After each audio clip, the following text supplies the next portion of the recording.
बिस्मिल्लाहिर्रहमानिर्रहीम। अस्सलाम वालेकुम नाज़रीन, मैं हूँ एडवोकेट शाहज़ेब आज़म और आप देख रहे हैं लीगल व्यू। नाज़रीन, जिस रिपोर्ट का इंतज़ार था वो रिपोर्ट अब मंज़र-ए-आम पर आ गई है। इलेक्शन कमीशन ने सुप्रीम कोर्ट में 11 अप्रैल वाली रिपोर्ट जमा करा दी है और उस रिपोर्ट में इलेक्शन कमीशन जो है वो खुद बड़ी एक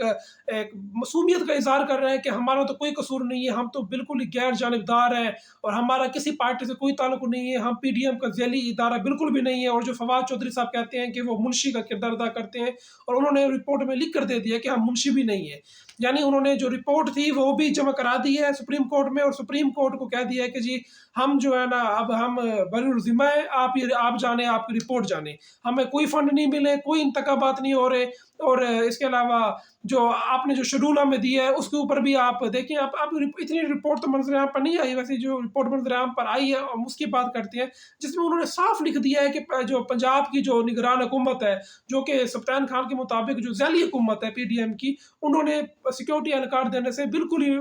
माजरत कर लिया या दिए हैं तो सिर्फ 75,000 तक यकीन दहानी कराई है और ये भी अभी कन्फर्म खबर नहीं है। और इसके अलावा जो बाकी जो है जो वफाकी हुकूमत शहबाज शरीफ साहब की, वो माशाल्लाह उन्होंने तो फंड देने से इनकार कर दिया है। उनके जो सेक्रेटरी खजाना साहब हैं वो खुद कह कर गए थे कि हम 5,000 अरब रुपए का टैक्स जमा करते हैं और हमारे पास कोई 20,000 अरब रुपए खजाने में पड़ा हुआ है और उसमें से 20,000 अरब में से इनके पास 20 अरब भी देने को नहीं है। तो मतलब कोई बहाना इस तरह का कोई बनाना चाहिए जो कि कम से कम जो अकल में आए कोई बात। ये बिल्कुल ही इस तरह का बहाना कर रहे हैं कि हर बंदे को पता चल जाएगा कि 20,000 अरब में से इनके पास सिर्फ 20 अरब रुपए भी नहीं है देने के लिए, उसमें से भी 5 अरब जो है वो इलेक्शन कमीशन के पास पहले से मौजूद है। तो यहाँ पर जो जस्टिस बंदियाल साहब हैं उन्होंने कोई ना कोई एक्शन तो लेना था। अब उनका जो एक्शन है वो बहुत ही एक दिलचस्प, उन्होंने एक प्रेस रिलीज जारी की है जिसमें उन्होंने कहा है कि जो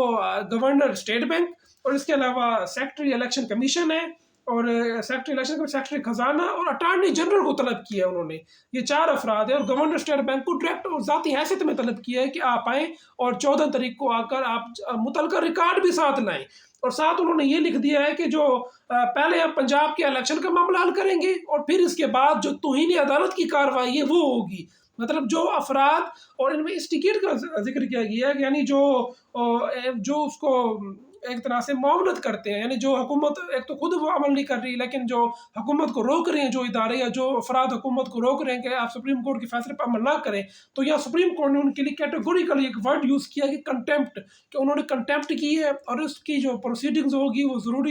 ज़रूर होंगी और उनको सज़ा भी मिलेगी। और तौहीन अदालत का कानून हम सबको पता है कि वो बड़ा क्लियर कानून है जिसमें 6 माह तक कैद भी हो सकती है और 5 साल की इसमें नाअहली भी है। तो अब देखना ये है कि वो सुप्रीम कोर्ट में आकर ये जो 4 अफराद हैं ये आकर क्या अपना बयान देते हैं। और इसके अलावा जो सुप्रीम कोर्ट ने इनके भागने के तमाम रास्ते बंद कर दिए हैं। सुप्रीम कोर्ट ने शहबाज शरीफ साहब की हुकूमत को खुद दबोच लिया है और इनके जो मुतल्लिका अफसरान है, ये सुप्रीम कोर्ट ने अपने फैसले में लिख दिया था कि अगर वफाकी हुकूमत हमारे फैसले पर अमल नहीं करती तो जो मुतल्लिका अफसरान है या मुतल्लिका अथॉरिटीज़ हैं हम डायरेक्ट उनको नोटिस करेंगे। और अब ऐसे ही हुआ है, बाकायदा तौर पर गवर्नर को नोटिस कर दिया गया है और बाकायदा सेक्रेटरी को नोटिस कर दिया गया है। और इसके अलावा सुप्रीम कोर्ट जो है जो इनके अब सुप्रीम कोर्ट डायरेक्ट इनको कहेगी, यानी जो वफाकी हुकूमत के करने वाला काम है वो सुप्रीम कोर्ट अब कर रही है। एक तरह से वफाकी हुकूमत का जो इख्तियार है इलेक्शन पे वो जब्त कर लिया गया है। तो ये एक बड़ी दिलचस्प सूरत हाल है और सुप्रीम कोर्ट ने बिल्कुल ही इनके भागने के रास्ते बंद कर दिए और ये अब ज़ाहिरी तौर पर नज़र आ रहा है कि 14 मई को इलेक्शन तो होंगे। इलेक्शन जो शेड्यूल है वो बहाल हो चुका है और उसमें जो इलेक्शन फंड्स का मामला है, फंड्स का मामला सुप्रीम कोर्ट खुद देख रही है और सुप्रीम कोर्ट खुद इसमें मुनासिब